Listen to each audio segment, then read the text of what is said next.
Hello అండి, ఇవాళ మా అమ్మమ్మ నాకు నేర్పించిన సింపుల్ పచ్చి పులుసు చూపిస్తాను మీకు నా స్టైల్లో. ముందుగా కొంచెం చింతపండు నానబెట్టుకోవాలి. ఒక 4-5 ఎండుమిర్చి స్టవ్ మీద కాల్చుకోవాలి. తర్వాత నానబెట్టిన చింతపండు ఎండుమిర్చి కలిపి మెదుపుకోవాలి బాగా.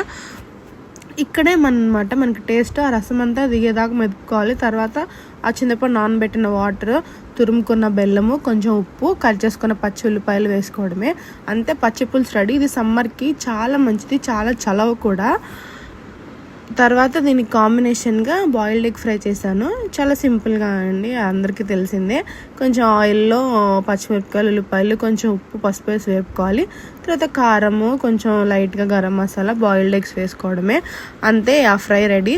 మా లంచ్ స్పెషల్స్ వచ్చేసి వేడివేడి రైస్, ఇంకా బాయిల్డ్ ఎగ్ ఫ్రై, పచ్చి పులుసు.